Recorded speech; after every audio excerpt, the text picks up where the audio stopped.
setting a proper motivation,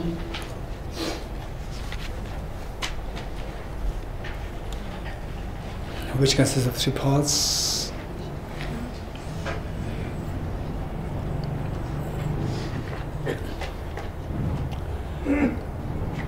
Refuge field, which is Buddha Shakyamuni, His Holiness the Dalai Lama, and all the Buddhas and Bodhisattvas in front of you, and how you visualize them. They are like very affectionate parents, and you come home demoralized, and your parents are waiting there to give full love, affection, attention, and so forth.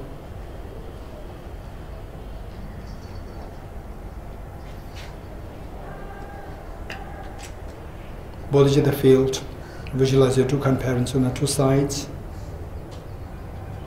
all your family members, and all dear mother sentient beings around you, leaving none aside.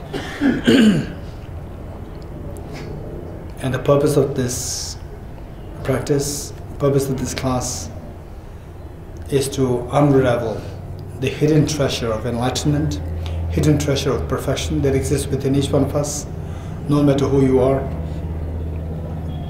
whether you are Buddhist, not Buddhist, whether you are believer or non-believer, it doesn't matter. Everyone has this seed of perfection within each one of us. Seed of perfection, the treasure of happiness, ultimate treasure of happiness that exists within each one of us, like the gold when mixed with the soil in its ore, in the form of the ore. We don't see the gold shining, we don't see the gold glowing, but the gold is there. Only in the eyes of the experts, the gold is visible, not otherwise to the ordinary beings. So how do we know that there is gold there? As we remove the dirt from the gold, if you remove the soil, then the gold inside starts to glow. And as we remove the soil more and more, it glows more and more. So finally, when the soil is removed perfectly well, completely, then it glows so much.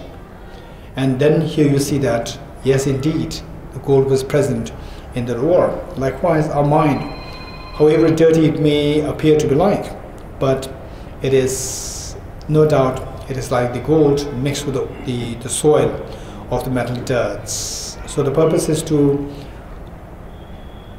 make this Buddha nature, ultimate source of enlightenment, become manifest by resorting to the wisdom,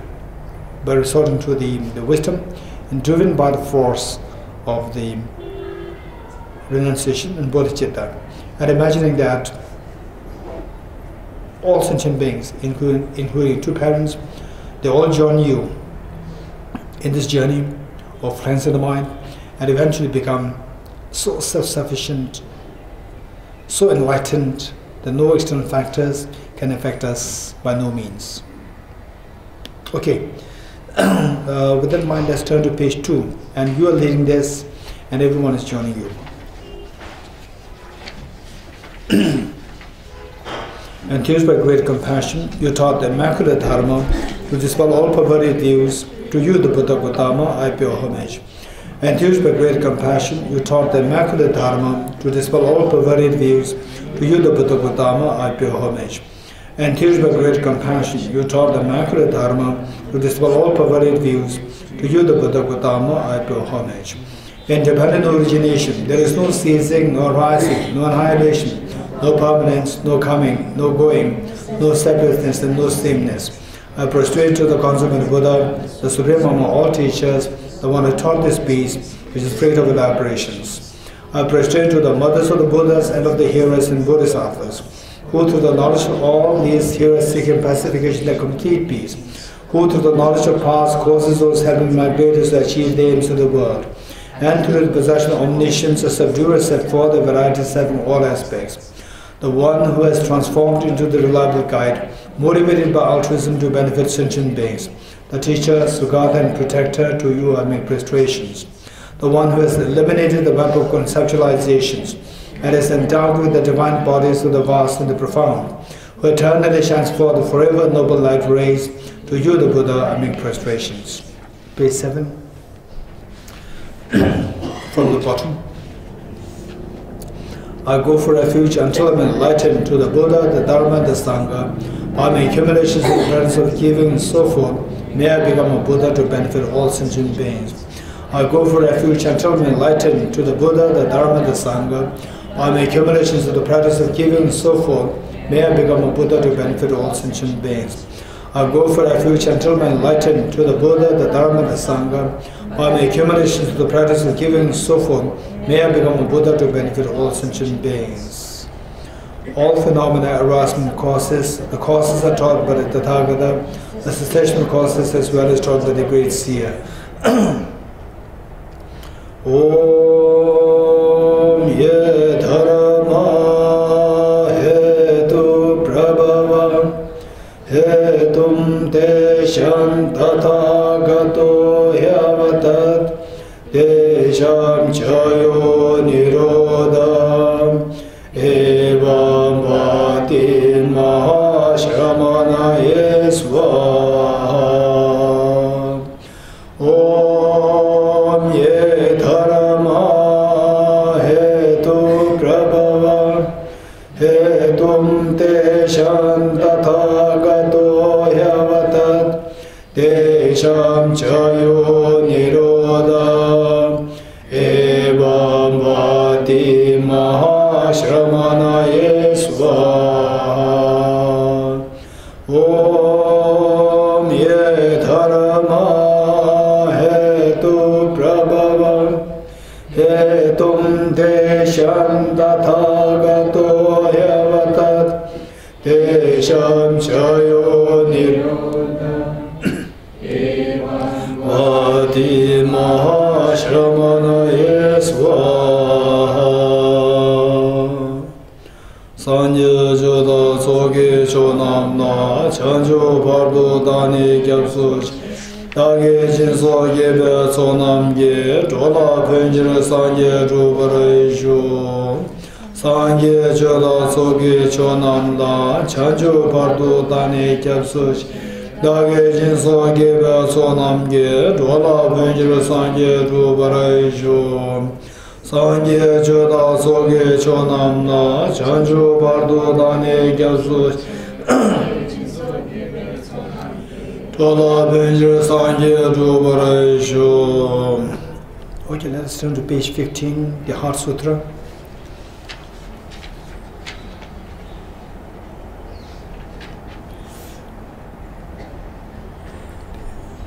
What is popularly known as the 84,000 teachings of the Buddha. Of course, more than that, but what is the recorded to have become well known amongst the scholars, amongst the practitioners of the teachings of the Buddha, 84,000 teachings of the Buddha, all summarized into this Heart Sutra. And so from this, just imagine what it was like 2,500 years ago, when the Buddha Shakyamuni, the very compassionate teacher, who was readily available for anyone who wanted his advice, who wanted his blessings. He was really available there, wandering around, and then giving advice, teachings, and so forth. And then at one point, he went there, the vultures speak, then presiding over the congregation.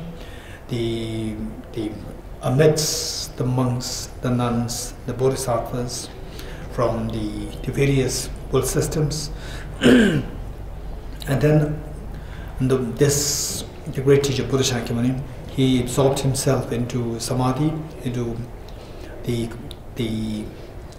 meditative concentration on the ultimate reality, and then the Aryadeva, the Bodhisattva of compassion, he was presiding. He was again on the other side, and he was also deeply into the reflection on how everything is like illusion, and the coming to know of this and having the effect to free oneself from the miseries, the ensnarement of samsara. And then on the other side was Shariputra, the Arahat, who was known as the most brilliant pertaining to the wisdom, the most intelligent amongst the followers of the Buddha Shakyamuni. He was there, and the Buddha Shakyamuni then blessed, while he was in meditative concentration, which the ordinary beings, which the other beings, non-Buddhas, once they're in the meditative concentration, they cannot get access to the external world. And when you are there with the external world, you cannot get access to the ultimate truth. But it's only when each one of us, when we become Buddha, then we have that capacity to get to both the world systems, conventional and ultimate, simultaneously. So with this power, while he was so well immersed in the meditative concentration on the ultimate reality, he also inspired and blessed Shariputra to stand up and ask questions to Aryadeva. And then accordingly, Shariputra, blessed by the Buddha Shakyamuni, he stood up, made prostrations to Buddha Shakyamuni, and then asked this question to turn towards Aryadeva to ask questions. So the question asked was, how should the child of a lineage train in the practice of the perfection of the wisdom? The child of the lineage here may not necessarily be someone who is very special out there. It can refer to any one of us. Each one of us can be referred to as the child of the lineage, provided we wholeheartedly feel, we wholeheartedly wish that may all my mental stains be eradicated, then I become totally independent of the external factors. No matter what external factors I encounter with, I will not be vulnerable to these external factors anymore. So if you have this kind of attitude, if this is something what is coming to your mind wholeheartedly, even now, just now, if you can think like this, that if there is a possibility by which all my mental stains can be eliminated, that would be wonderful. Even if you have such a thought, just right now, as I'm saying this, we become the child of a lineage. Lineage meaning the lineage of the enlightened being, lineage of the Buddhas, lineage of someone who is already enlightened. So we all have that capacity. So how should such a being practice this perfectional wisdom? Perfectional wisdom meaning the wisdom which will take us towards the total cleansing of mind and make us actually become the fully enlightened. So the response was given by our Aryadeva for us to realize, the need to realize that everything is like a dream. This is so precious. This is so precious. For us to realize that whatever we are seeing, whatever we are experiencing, whatever thought process going in mind, feeling sadness, this is all like dream. So only if we realize this, then there's hope for our freedom from all the miseries of the world, sickness, aging, death, the pain of losing near and dear ones, anxiety, stress, tension, and so forth. So this is so important. This is so important. If we are really wise, if you are being so kind towards yourself, it's extremely important that we need to discover this fact, and then, like somebody going through a nightmare, only when you wake up, you are then free from this nightmare. Otherwise, you are constantly being tormented in the nightmare under the influence of the sleep, the ignorance of the sleep. So likewise, the Aryadeva is encouraging us that we should wake up from the sleep of ignorance, from the sleep of the nightmare, and bring an end to the nightmare. Believe it or not, all what we're experiencing, say the temporary, the immediate, say the fights, disagreements, and then the cold, hunger, thirst, and then say the discomfort for any reason, any external things, discomfort coming to us. Somehow we see that if we get a glimpse of what is known as the emptiness, the reality, we see that this is really like waking up. Imagine that you're going through such a trauma in your dream, and then suddenly you wake up. What happens? We are freed from this trauma. Instantly, you're free from the trauma. While you're in the dream, you may get a feeling that there's no way out. I have to suffer it. There's no way out. But this is exactly what we go through in a real life. In a real life, we come across, this is what is bound to happen to any one of us. To any one of us, this is what is bound to happen. As long as we don't wake up from this sleep of ignorance, this is what is bound to happen. It's just a matter of time. It's just a matter of time. Say sometimes person A may be going through such a traumatic experience, person B may be more relieved. And then say after a span of a few years, maybe after a span of a few lifetimes, it may be turn the person B's turn, person A may be more relieved. This is how, overall speaking, it's just terrible miseries that we are going through. And yet, the good thing is that however ferocious, however vicious, however undesirable, however painful these miseries are, you get a glimpse of emptiness. You see that this is the final waking up. Waking up from the sleep of ignorance, and this nightmare stops. But this is so precious. Otherwise, this life, we go through the life as, in universities, as students, as teachers, as in a family, out of family, no matter what, there is some way there's a problem there.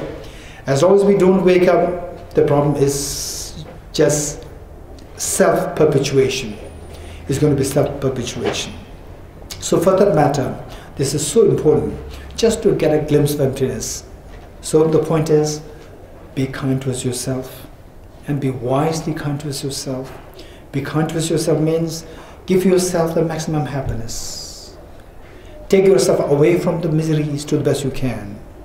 The next point is be wisely kind towards yourself, meaning that what actually gives rise to happiness and what actually takes you away from suffering is by taking you away from the ignorance, self-grasping ignorance. So the point is, how do we wisely kind towards yourself is by taking you away from the self-grasping ignorance, taking you away from the sleep of the ignorance, making yourself wake up from the sleep of ignorance. That is the best way. So what is said here by Aryadeva is how to wake up from the sleep of ignorance, how to see everything is all nothing but coming from your mind, just as a dream is coming from your mind. Then he ended up by saying that if you realize this, all your fears of life will come to an end. And the fears of life is so excruciatingly painful. The fears of life is excruciatingly painful. In fact, one moment of the fear of life is good enough to nullify all the past moments of happiness that we experienced. So one moment is good enough, the fear of life. For example, say the loss of near and dear ones. It just makes you just go into to make you go crazy and insane. That this life is so meaningless, so hollow, gloomy, just with one moment of this misery. And yet,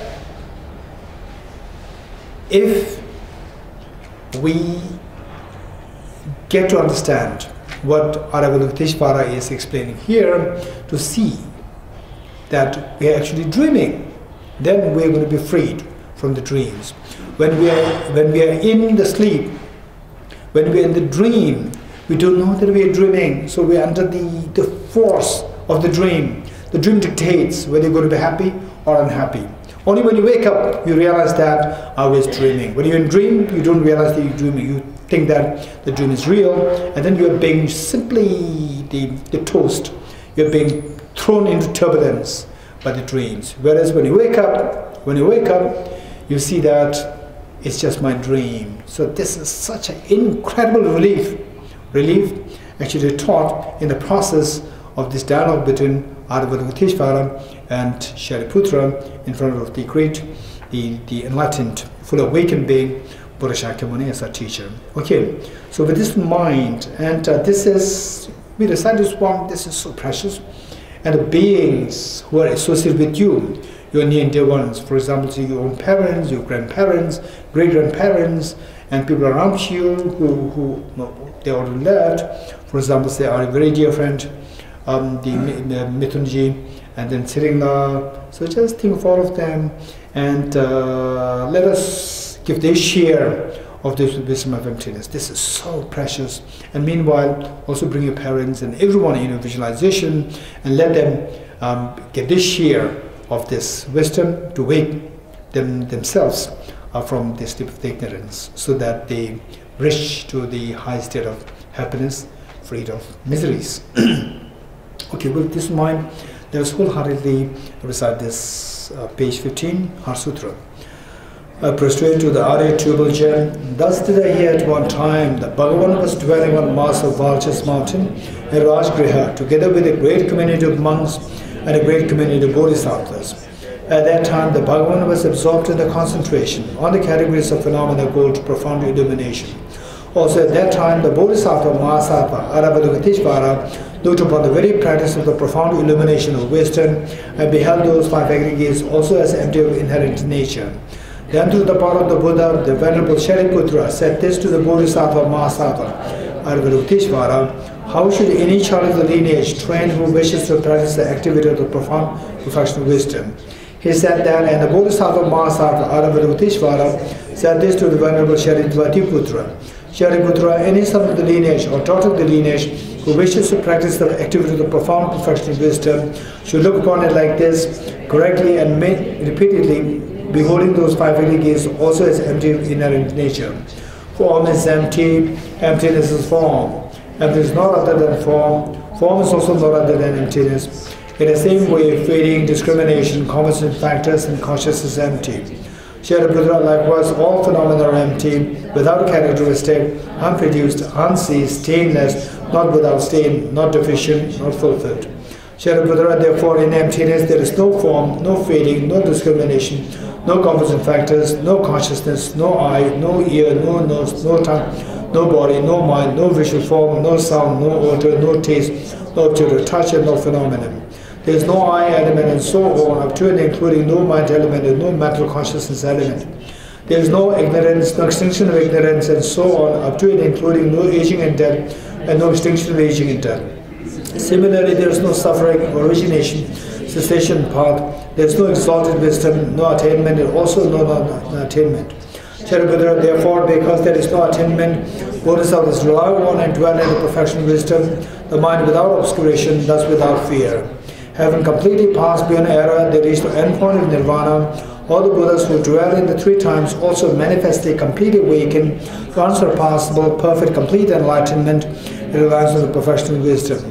Therefore, the mantra of the perfection of wisdom, the mantra of great knowledge, the unsurpassed mantra, the mantra equal to the unequaled, the mantra that thoroughly pacifies all suffering, should be known as truth, since it is not false. The mantra of the perfection of wisdom is declared: Deyatha Om Gati Gati Para Gati Para Samgati Bodhi Swaha. Shariputra, the Bodhisattva Mahasattva, should train in the profound perfection of wisdom like that. Then the Bhagavan arose from that concentration and commanded the Bodhisattva, saying, well said, our son of the lineage, it is like that, it is like that.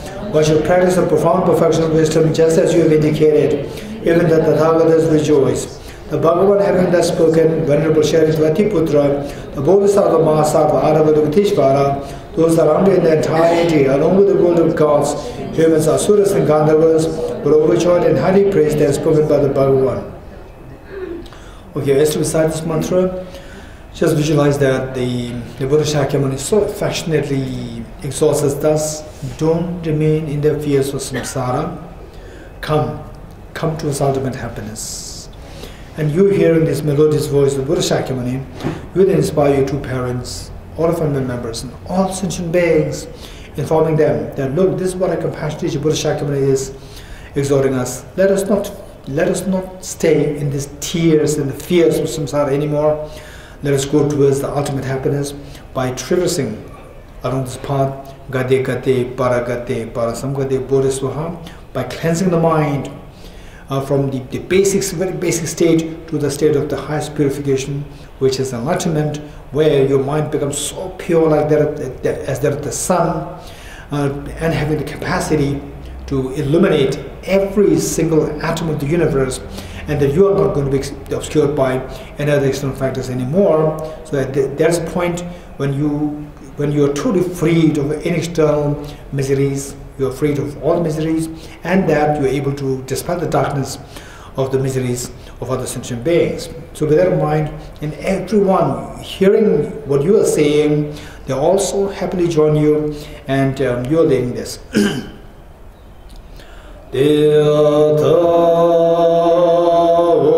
Om Gati Gati Paragati Parasangati Bodhi Swadhyata Om Gati Gati Paragati Parasangati Bodhi Swadhyata Om Gati Gati Paragati Parasangati Bodhi Swadhyata Om Gati Gati Paragati Parasangati Bodhi Swadhyata Om Gati Gati Paragati Parasangati Bodhi Swadhyata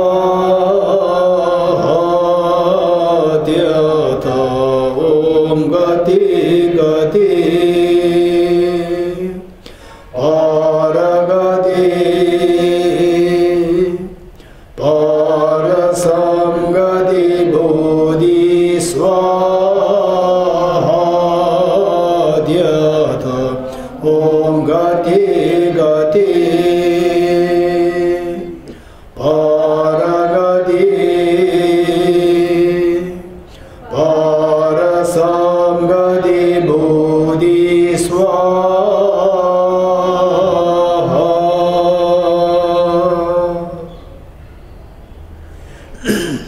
Page 18. By the teachings of the three supreme jewels possessed and power of the truth, may inner and outer hindrance be transformed, may they be dispelled, may they be non-existent, may they be pacified, may all negative forces opposed to the Dharma be completely pacified, may the host of 80,000 obstacles be pacified, may we be separated from problems and conditions harmful to the Dharma, may all enjoyments be in accord with the Dharma, may auspicious and perfect happiness pervade this space now. Okay, 8 verse mind training. Oftentimes we see that in our life, say even if, say we are generally speaking calm, peaceful, other cherishing mind, and compassionate, but at times when other people behave badly towards you, and then again we see that the ego is coming up.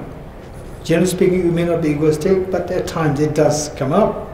And then we see that this ego is the one which really destroys us, which really destroys the peace of mind, and then it creates new chains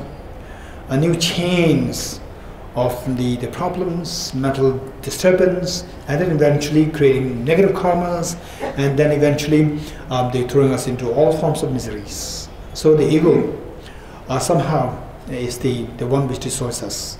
And sometimes, say, we may think that ego is just justified to some extent. When we go through difficulties and people take advantage of your compassion, you may think that, okay, so here, if I am not being smart, then people take advantage of my compassion and so forth. So there,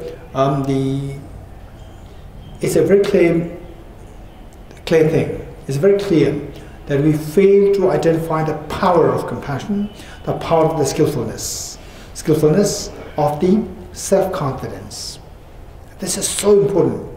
When we say that ego is the one which destroys us, we are not to have any sense of ego. At the same time, it doesn't mean that you should not have the self-confidence. Self-confidence is so important. Meanwhile, keep in mind that with self-confidence, you can do much more much more than what ego can do. Much more, and then no side effects, no, say, the mental disturbance.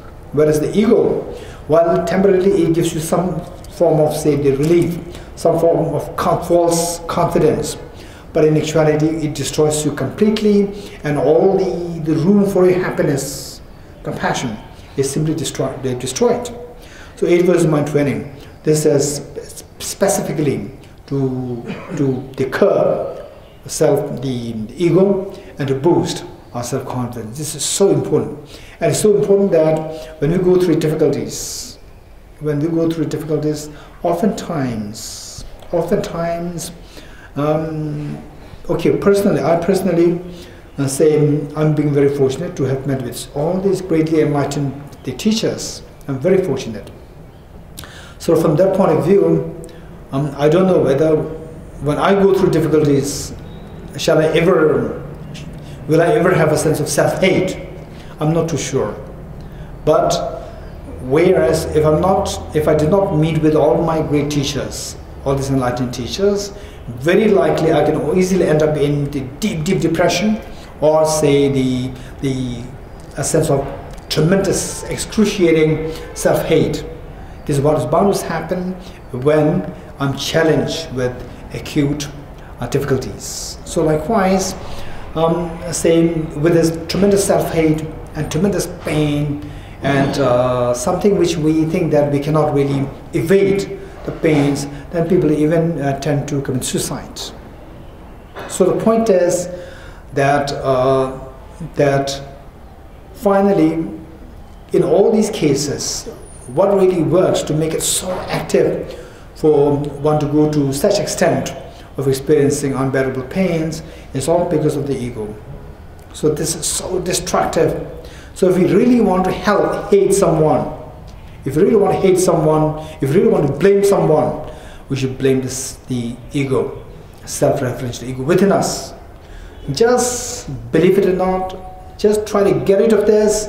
You see that your mind is much more at peace, right? So see in your own ways, see. So in some cases, this ego becomes so manifest when you encounter with 20% difficulties. How come that this happens to me? How dare that this person does this to me? This ego. And whereas some people may be more calm and peaceful, more compassionate, and the ego may become manifest only when the challenge is 40% or 50%, 60%. So as long as we are in samsara, ego is there. The point is how to curb this ego, because we don't want suffering. Right? Okay, so now this 8 verse mind training, this tells us how to really feel disgusted with the self-referential ego, and how to, meanwhile, not to compromise our self-confidence. We must have the self-confidence. Not only have the self-confidence, we must build the self-confidence. Okay. For self-confidence, how to build self-confidence is through 2 means. One is the knowledge. Number 2 is compassion. As your knowledge increases, your self-confidence automatically increases, particularly with the knowledge of the interdependency. This is amazing.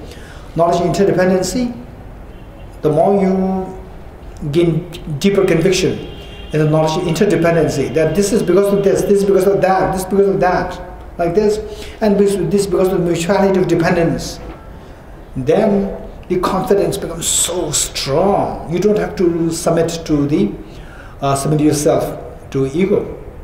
One, for example, Albert Einstein, in the presiding over thousands of physics PhD students, their self-confidence is still very much there because of his knowledge.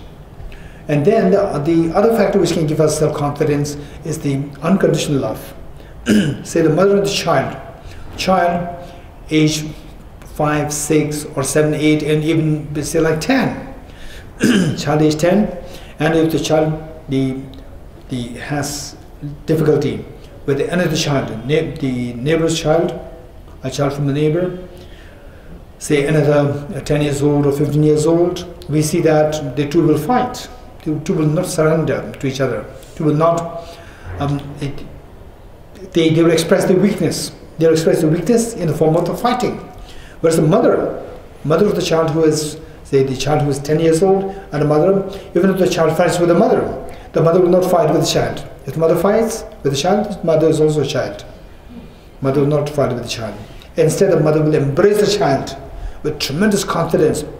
And whereas it's not 100% the case, there are cases where some mother can easily lose their temper.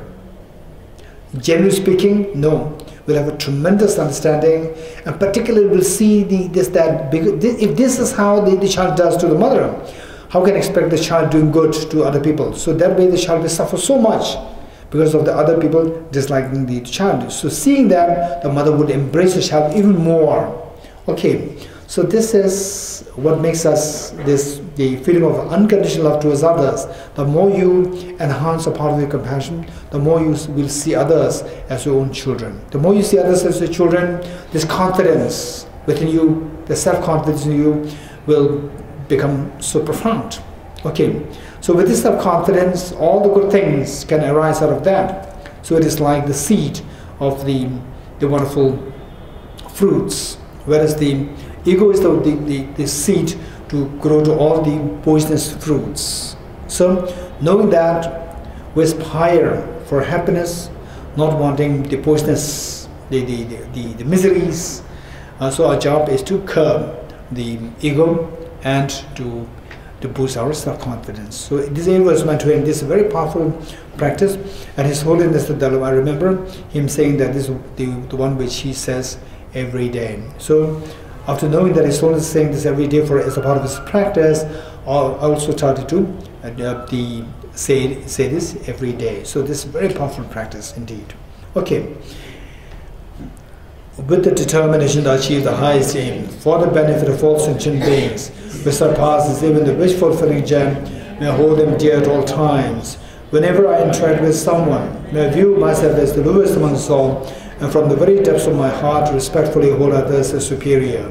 In all my deeds may I probe into my mind, and as soon as mental and emotional afflictions arise, as they endanger myself and others, may I strongly confront them and avert them. When I see beings of an unpleasant character, oppressed by strong negativity and suffering, may I hold them dear, for they are rare to find, as if I had discovered a jewel treasure. When others out of jealousy treat me wrongly with abuse, slander and scorn, may I take upon myself the defeat and offer to others the victory. When someone whom I have helped or in whom I have placed great hopes makes me extremely hurtful ways, may I regard him still as my precious teacher. In brief, may I offer benefit and joy to all my mothers, both directly and indirectly. May I quietly take upon myself all the hurts and pains of my mothers. May all these remain undefiled by the stains of eight mundane concerns, and may I, recognizing all things as illusions, devoid of clinging, be released from bondage. From my two collections, vast space that I've amassed, from working with effort at this practice for a great length of time, may I become the chief leading Buddha for all those whose minds wisdom is blinded by ignorance.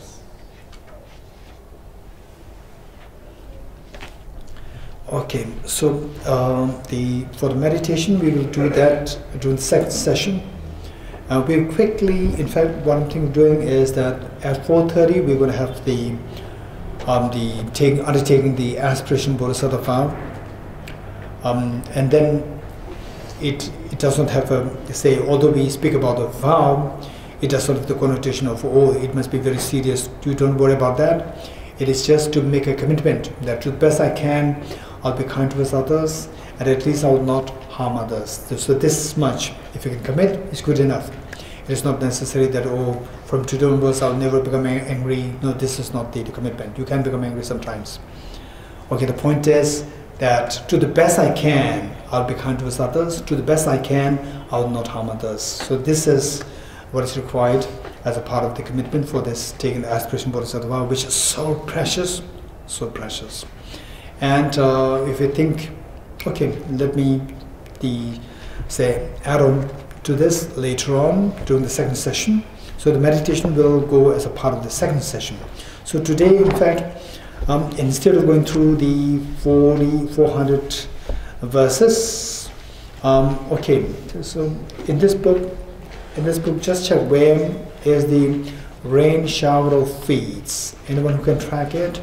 So those with the brown one, you have it on page 184. Those with the brown one. Those with the blue one, just check.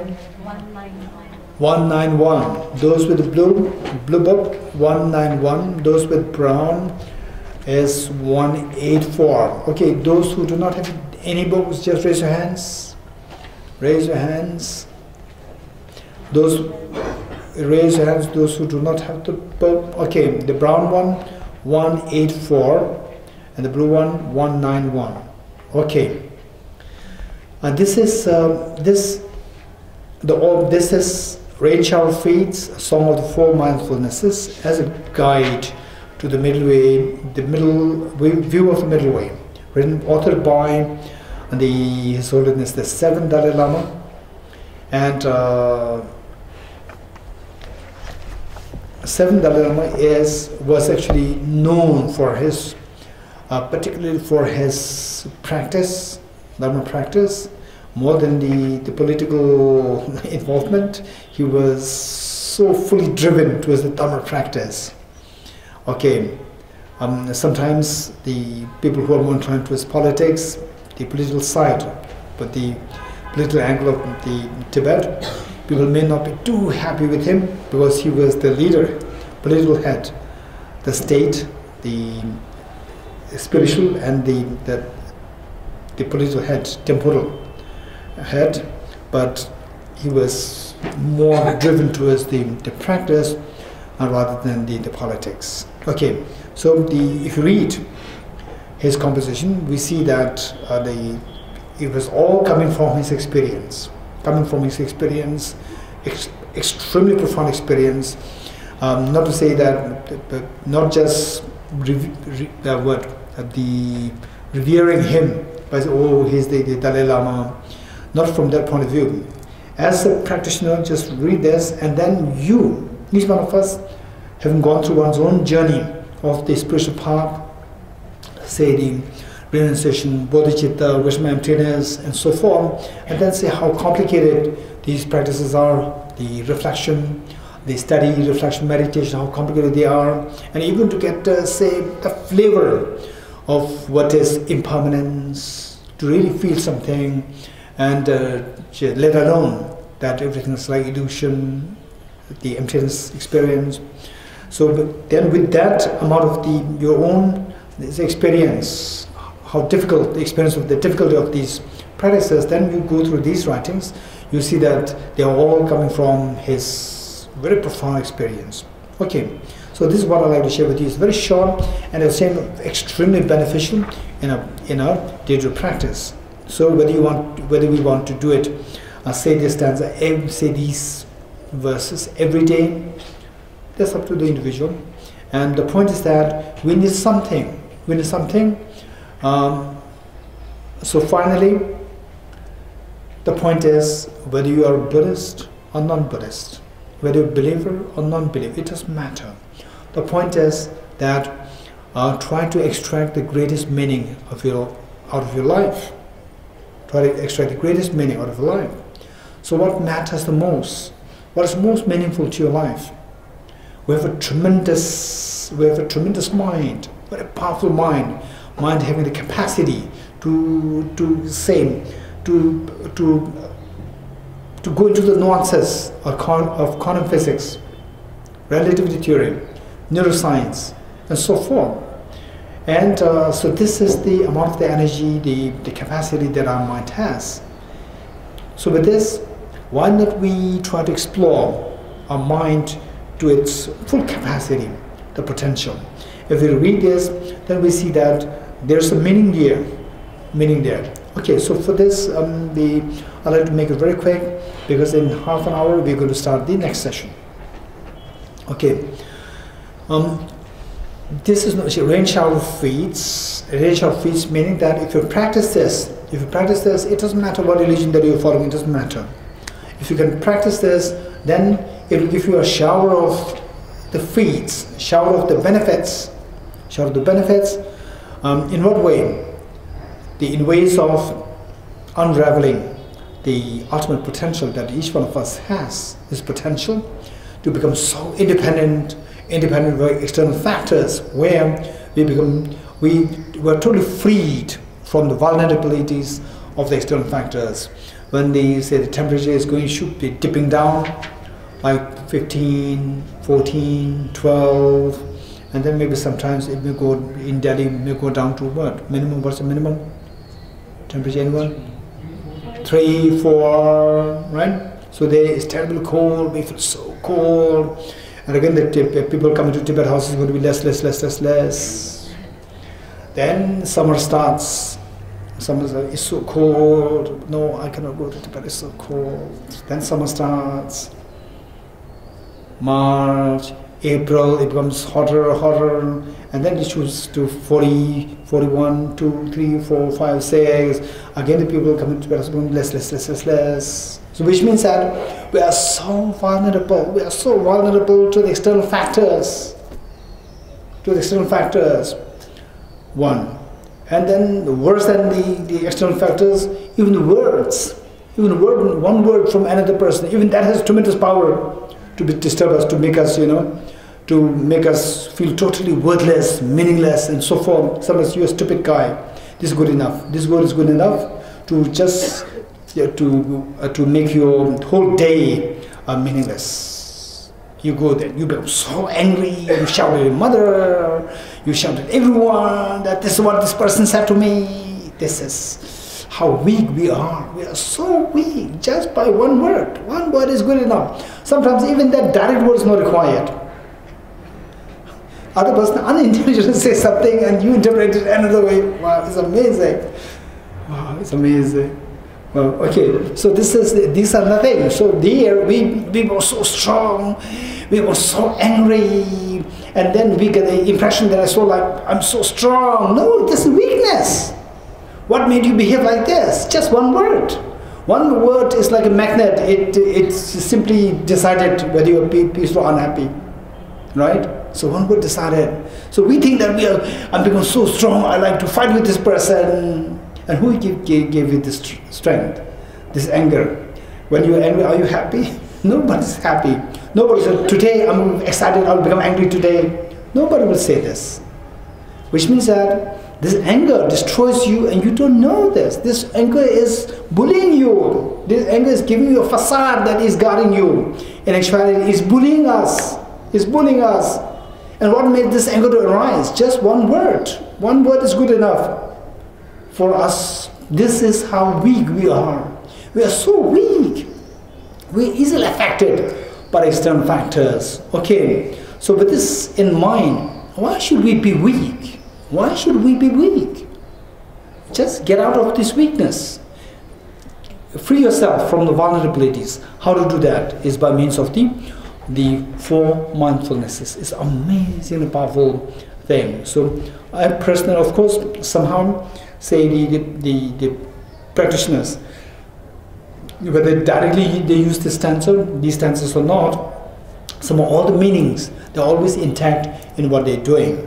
Okay, so with this, just to quickly go through the points, 4 points. One is the mindfulness of the spiritual mentor, mindfulness of compassion, mindfulness of your body as a divine body, mindfulness of the view of emptiness. Okay, so just to correlate these 4 topics, the mindfulness of the spiritual mentor. This is more, okay, in this connection I'd like to quickly share this with you also. Okay, the point is spiritual mentor, meaning the gurus, spiritual gurus. So there, we should not go in haste to look for a guru. Same like the classes which we're attending here in Tibet House. This has nothing to do with the spiritual guru or the spiritual students. This is only just more like a university lectures for us to gain some knowledge of the teachings. That's it. But spiritual gurus, this is something which is not to be taken lightly. It is to be thought of very seriously. And initially, the best approach is learn these teachings first before you decide who your guru is. And if you are really so keen to look for guru, the best would be His Holiness the Dalai Lama. We have His Holiness, And many of us, we receive teachings from His Holiness, and we can also, through online, we can receive teachings. And His Holiness gives teachings everywhere nowadays. We can attend those teachings, and that would be the safest. One. Then number two, if there is no hurry, within your mind, then the best would be wait, first study. What is Four Noble Truths? What is True Truths? What is bodhicitta? What is compassion? And what exactly does it mean by samsara? Whether or not I can be free from samsara. Whether or not emptiness is something which I can experience. So all these we explore. You explore all these things, and then after getting the whole picture, the panorama of the teachings pertaining to your own freedom, pertaining to the miseries that we're going through, and then you're in a position to decide who your guru is going to be like. So therefore, no hurry. It is very important to first to know these subjects so clearly. Okay, so now the point one, mindfulness of the spiritual mentor, which means that once your knowledge is quite, say, complete, then, say, for example, going for refuge, more like going for refuge, Bhutam Sharanam Gacchami, Dharmam Sharanam Gacchami, Sangam Sharanam Gacchami. So going for refuge, it is more like seeking the support, taking a, say for example, if somebody is to run a very huge enterprise or a business, then there must be support of the government. Without support of the government, then the things may not fall in place the way you intend. Likewise, this journey of enlightenment, this is not a small journey, it's a very important journey and noblest of the journey that can possibly exist in the universe. So this journey, because it's so noble, it requires a very strong support. So the support is from the Buddha, Dharma, the Sangha, and your spiritual mentors. Okay, so this is the seeking support. Once you seek support for what? To undertake this journey. Journey means there should be a starting point, there should be an end point, destination. What's the end point? End point is where I become totally enlightened. I lead to totally awakened. Say you go through all the miseries in the dream. You go through all the miseries in the dream, nightmare in the dream, the ghost chasing you, so forth. So when will you be freed from the dream ghost totally? Is when you wake up. So whosoever is fully awakened, that is the one who is freed from the nightmare of the dreams, the sleep of the ignorance. So for that matter, the journey is the journey of waking up from the sleep of ignorance. So the destination, the place where we are at the moment, the starting point is where we are in a deep sleep of ignorance. And the end point is where we are truly awakened from the ignorance. That is the awakened state. It is for this reason that the Buddha Shakyamuni is revered as the fully awakened one, right? Okay, our journey is to become the fully awakened one. That is indicated by number 3. Mindfulness of your body as a divine body. The body that we have, the body here, not necessarily just the physical body, physical, verbal and mental. The 3 bodies. Body, physical body, mental and a verbal, these 3. So these 3 should become the enlightened, fully enlightened body, speech, mind. That is known as the fully awakened state, or enlightened state. That is the end goal or the destination. Now the question is, how to get there? How to get there is through cleansing our mind. And what cleanses the mind? For that we have to know what constitutes the mental dirts. Only if you know what constitutes the mental dirts, then you can apply the remedies. For example, say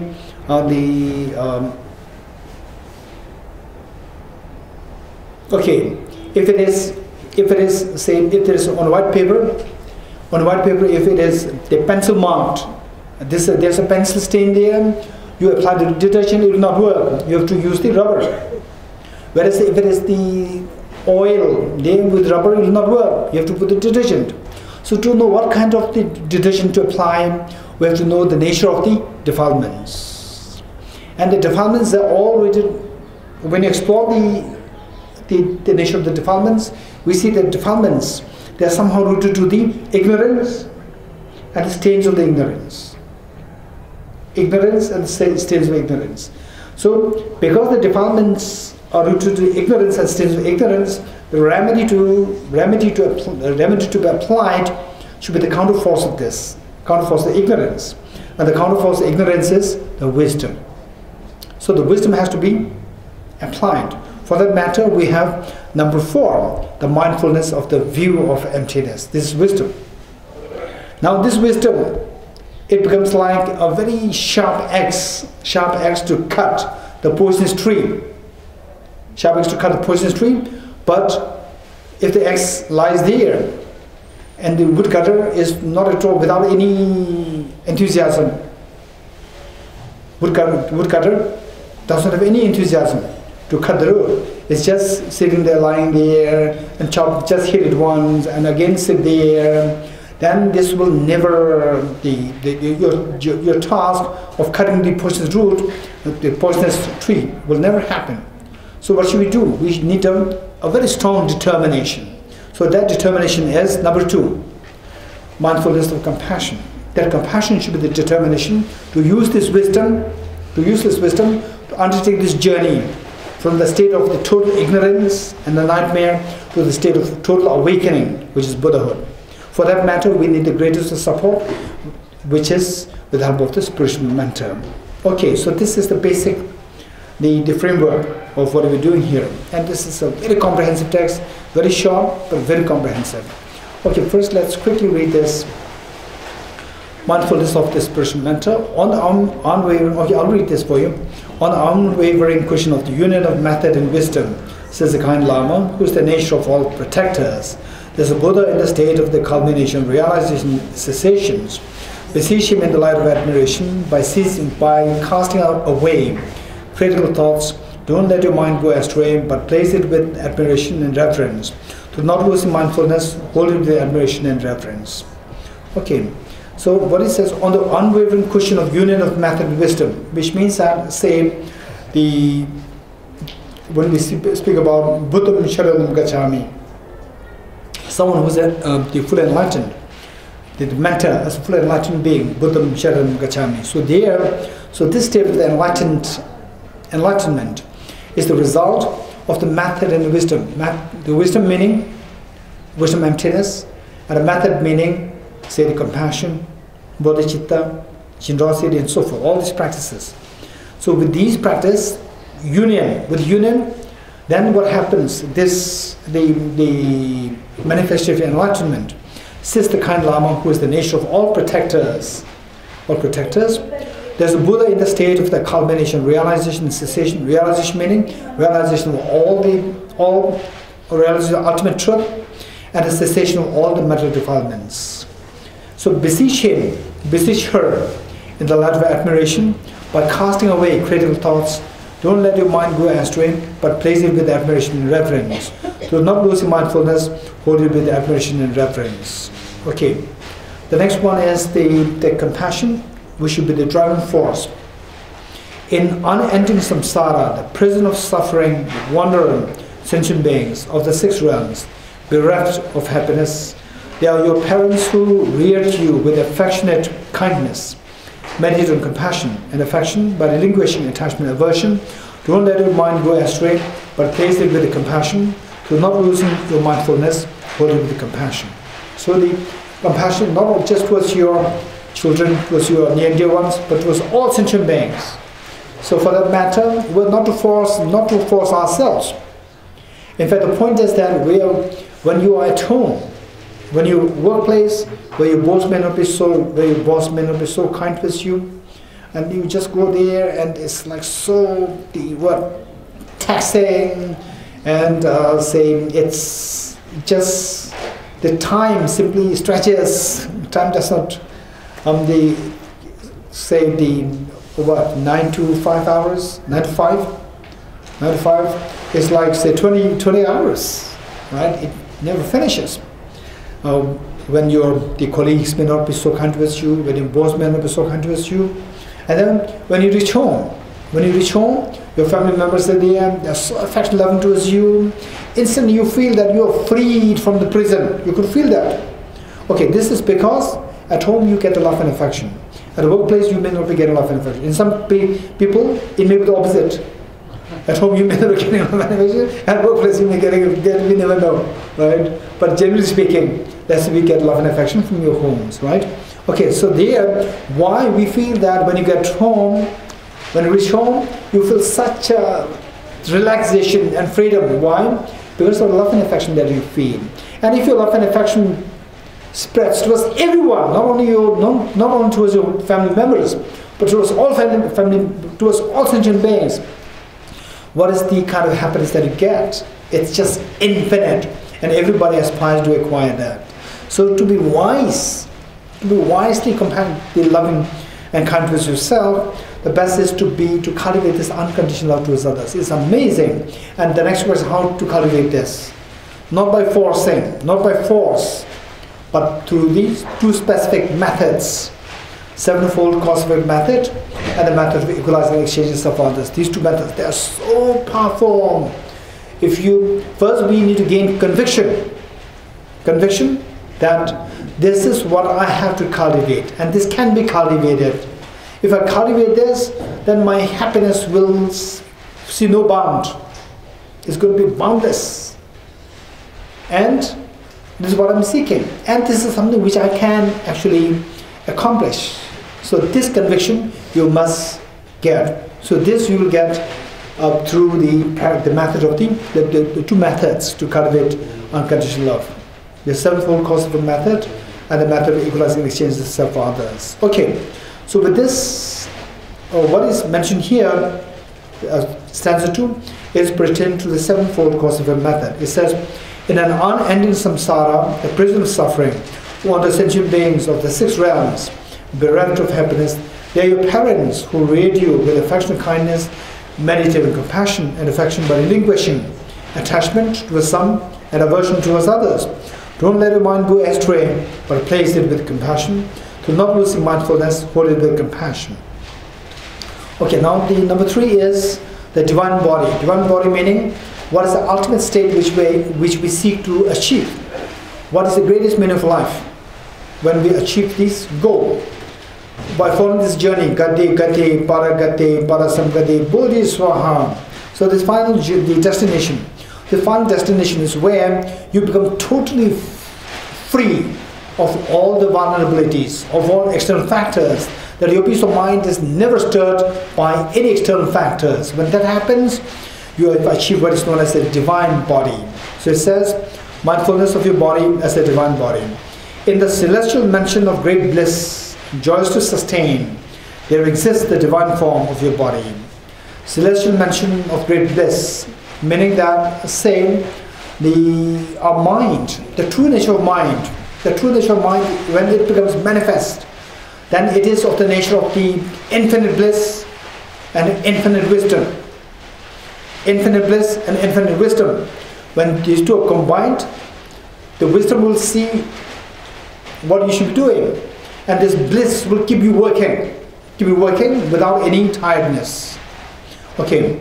In the celestial mansion of great bliss, joys to sustain, they exist the divine form of your body. So the true nature of mind, if a true nature of mind becomes manifest, that is the divinity is there within us. Divinity with the infinite bliss and infinite wisdom, which is purified state of the aggregates. When a mind, the body's when the 5 aggregates, when they're purified fully, then the true nature of mind becomes manifest. There is a deity in the nature of the union of the 3 divine bodies. 3 divine bodies understood in 2 ways. One, the body, speech and mind. Divine body, divine speech and divine mind. All 3 are known as the divine forms or divine bodies. Another way is the Dharmakaya, Sambhogakaya and the Nirmanakaya. Dharmakaya meaning your own mind, your enlightened mind. This enlightened mind manifests in the form of Nirmanakaya to benefit all the Arya Bodhisattvas. And then it also manifests in the form of first Sambhogakaya to benefit all the Arya Bodhisattvas, and the Nirmanakaya to benefit all other sentient beings. Don't view it as ordinary, the true nature of mind, the true nature of ourselves. So that is not to be viewed as ordinary, but trained in the divine dignity and immaculate experience. So this is so important. This is pertaining to the Vajrayana, divine dignity and the immaculate experience, meaning appearance, meaning that we should reach to the culmination, whereby every appearance turn out to be the divine purity, total purity, and you should have the dignity or the pride that I am that divine being. Appearance and pride. Appearance meaning from the object side, things should appear so pure, and from the subject side, you should have the pride. You should be able to identify yourself as the divine being. So when these two things happen, then you, working for all sentient beings, you not being affected by external factors is guaranteed. Okay, don't view it as ordinary, but train in divine dignity and immaculate appearance. Don't let your mind go astray, but place it with profundity and clarity. Through not losing mindfulness, hold it with an attitude of profundity and luminosity.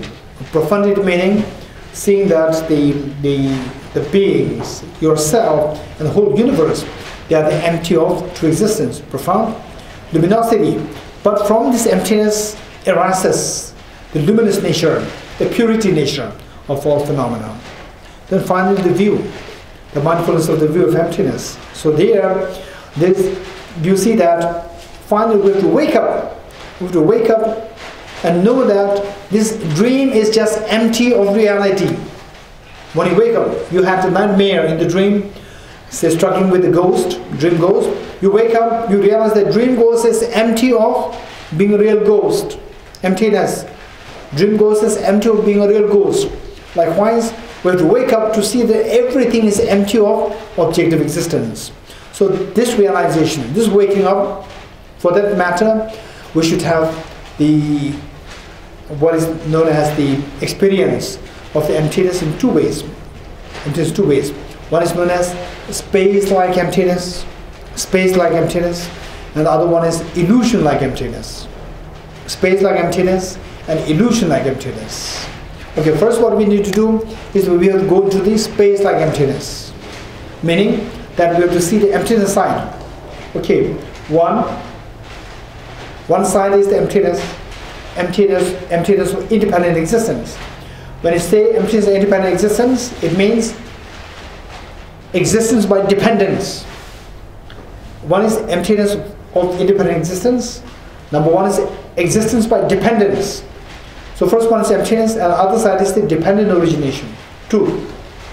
So when you see the emptiness side, you are working on the space-like emptiness. When you're meditating on the emptiness side, you're meditating on the space-like emptiness. So which is indicated by stanza 4. And then when you see the dependent origination side, you are seeing the illusion-like emptiness. Illusion-like emptiness means that when you wake up from this, then just as when you wake up from the sleep, what came to mind, what was actually happening in the dream was just my mental creation. Then the solidity dissolves. Likewise, when you come out of the space-like emptiness, then you see everything like a cloud, not steady, not solid, something so soft. Such illusion-like experience is bound to happen. So that is known as the illusion-like emptiness. Meditating on the illusion-like emptiness. Okay, so we'll quickly read this. Stanza 4, mindfulness of the view of emptiness. The sphere of appearing and existing phenomena is pervaded by the space of the ultimate clear light of suchness. There is an ineffable ultimate reality. View this nature of emptiness through abandoning mental contrivances. Don't let your mind go astray, but place it in the ambience of reality. Through not losing mindfulness, hold it in the ambience of reality. So this is how to see everything as empty. From the opposite side, like waking up from the sleep of ignorance, then what is left from the dream? Nothing. Every from the dream simply dissolves. The emptiness side. Then number 5 is, once you come out of the dream, then you will judge the dream as just illusion. At the crossroads of the 6 collections of consciousness, which have diverse perceptions, is seen the hazy dualistic phenomena which is baseless. There's a magical show which by nature is deceptive. Don't believe it to be true, but view it as having the nature of emptiness. Don't let your mind go astray, but place it in the nature of appearance and emptiness. Do not losing mindfulness, hold in the nature of appearance and emptiness. Okay, so stanza 4 and 5 is exceptionally very important, and stanza 2 is exceptionally important, but stanza 2 requires the same as a separate learning, the 2 methods, and stanza 4 and 5 on emptiness.